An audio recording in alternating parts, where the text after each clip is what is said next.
Little Royal Engines. Spencer is a very special engine from the mainland. He works for the Duke and Duchess of Boxford. He is very big, very fast, very shiny, and very strong. He loves racing, and he loves to show off. Coming through!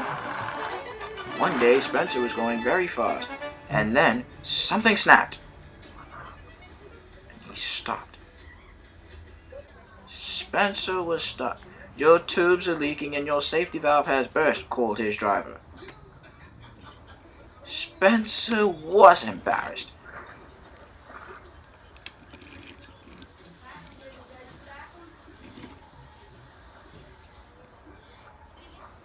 Just then, Ania arrived. I must take you to the works, she teased. You're not so splendid now, are you, Spencer? Spencer was disappointed, and Ania chuffed him to the works.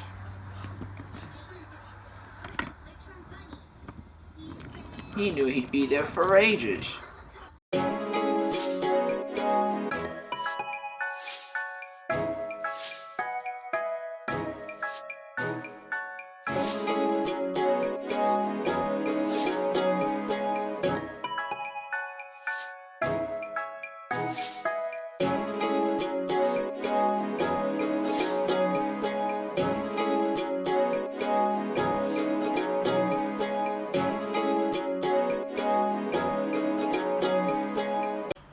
The Fat Controller came to see Spencer. Spencer, you will be in the works for a long while now. So, to take your place, we're working for the Duke and Duchess, will be Gabby and Ania here. They are very useful engines, and I think the 2 tank engines are better than 1 tender engine. Spencer couldn't believe what he heard. 2 little tank engines? What nonsense! The Duke will have to hear about this. And he has, boomed the Fat Controller, and he agrees with me. So it's been arranged. Sorry, Spencer. But they're the Duke and Duchess's private engines for now. Gabby and I were excited. Getting to take over for big, proud Spencer and working for the ever so elegant Duke and Duchess, how amazing! Wheezed Gabby. Ever since that accident earlier, you're not so useful now, chuffed Ania. Spencer was cross. That may be so, he chuffed, but you 2 will never be able to fill my wheels as the Duke and Duchess's private engines. You 2 aren't big, you 2 aren't strong, and you 2 aren't fast, and you 2 aren't as elegant and special as I am. You're not so sleek, and you're not so swift and know your way around yards. I shunt trucks for a whole day, and I know plenty about the yards, said Gabby. And I pull coaches. I know plenty about being elegant, said Ania. I know a lot about taking care, more than you will ever know clearly. Spencer wheezed steam. You guys will never learn the routine that I know, he whistled. Ania and Gabby were ready to puff away, back to work. Now they were worried. Spencer's words were suddenly sinking deeper and deeper into their boilers. Spencer hummed quietly. Those 2 little engines will never get the way, he whistled to himself. Gabby was puffing along the highway line. She was finally pulling coaches. Hello, Harvey. Hello. Why have you stopped here? What are you doing? I'm removing rocks that are in the way.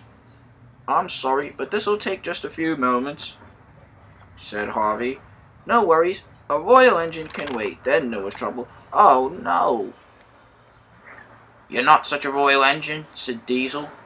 You have to take care, he oiled. What do you know? You're such a smelly old Diesel, said Gabby.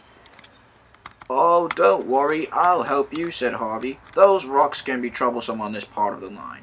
Yes, I know, said Gabby, but she was worried about being careful and taking care, and being a very special engine. Maybe Spencer was right, she thought. Gabby had come to the yards. Ania was carefully shunting trucks. "Hello?" whistled Gabby. "Hello?" Ania replied. She was being very careful with the trucks. Then there was trouble. She biffed the freight cars too hard. "Watch out!" Gabby cried. Then it happened. All unbeknownst to the two engines, the trucks had let their brakes slip off. "Stop!" cried Gabby. "You're going to biff into the freight cars!" But it was too late. And I bumped one truck and coal spilled everywhere. The car was in pieces. "Sorry," Ania cried. "It's all right." "This is a disaster. We'll never be as royal as Spencer. I had an accident on some tracks today while Harvey was doing maintenance, and now you're having accidents with the trucks. This is unbelievably sad." Spencer was listening to the other engines tell him in the yards. "Ha ha ha," he chuckled. "I told you two couldn't handle it." "But it was only an accident," whistled Ania. "Accident or not," wheezed Spencer, "royal engines don't get into muddles or messes." "Oh," said Ania, "they don't now. Didn't I just rescue you just yesterday?" she said to her two associates in the yard cheekily. "Yes," said Gabby, "you did, and you were a hero. Maybe we all have some mistakes to make, but in the end we turn out proud if we're not so cocky and arrogant," said Gabby. "Something that you are, Spencer." "Yeah," said Ania, "you're very cocky and arrogant, and that's exactly why you're in the works now." "Oh, shut it, both of you," said Spencer. "That's why the Duke and Duchess are planning a very special event, and you two won't be invited. I'll be mended in time. Sir Topham Hatt said you'll be here a long while." "A very long while. Which that means, since we are the new royal engines in your place, we will get to participate in the special party." The Fat Controller came to see the engines. He had important news and a change of plans. "Rosie and Charlie, you two will work as station pilots in the yard at Great Waterton when the event happens tomorrow afternoon. Gabby and Ania, you must both clear the lines while Gordon and Stepney puff in with the Duke, Duchess, and special visitors." "Oh dear," said Gabby. "We're not going to take the Duke and Duchess to the event. We're only going to clear the line. We can't do that. Spencer will never let us hear the end of it," said Ania. "We boasted and bragged that we were going to be the best." Sir Topham Hatt came to see Thomas. "Thomas, will you go look in on Spencer? I feel that he's been pretty lonely. He's probably having the worst of times in the yard alone."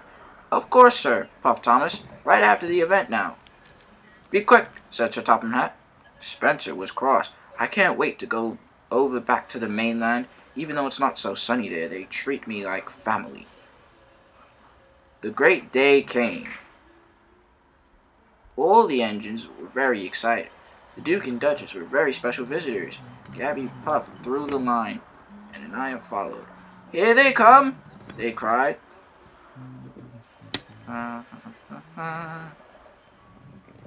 All the engines were very impressed.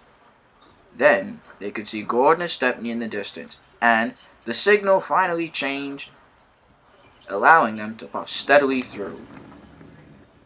Thomas was very impressed with Gordon and Stepney, as was Charlie. "I shunted that coach," he joked. "No, I did," said Rosie. "You just sat there and told knock-knock jokes all day, and they're not even funny. Give it up." "Very nice," said Stephen.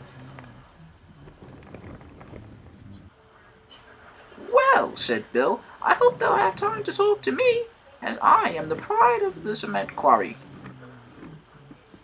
"No, I am," grumbled Ben. "I shunt more trucks than you." Then Gordon and Stepney passed Gabby and Ania. The Duke and Duchess called out, "Great job clearing the lines." Gabby and Ania were pleased. "The Duke and Duchess complimented us," said Ania. You are all very special engines, boomed the fat controller. I love my railway. Well done, all of you, he boomed proudly. Everyone tooted their whistles. Gabby and Ania tooted theirs loudest of all. We're so good, we're even better than Spencer. I doubt the Duke and Duchess have complimented him before. That is true, said Gabby, and they couldn't have felt happier. That night they boasted to Spencer. The Duke and Duchess said very nice, clearing the line. Have they ever complimented you?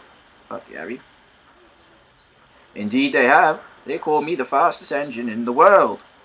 But you're not the fastest. Flying Scotsman is. Huh, said Spencer. Whatever you don't know is not worth knowing, he whistled. I'll be out of here as soon as I can, and that way I'll be the Royal Engine again. You two were good for one hot minute. The Duke and Duchess only praised you once. They praised me all the time, and that's all that matters. Oh. We were just lucky to be in the spotlight for once, said Gabby. Something that you get too often.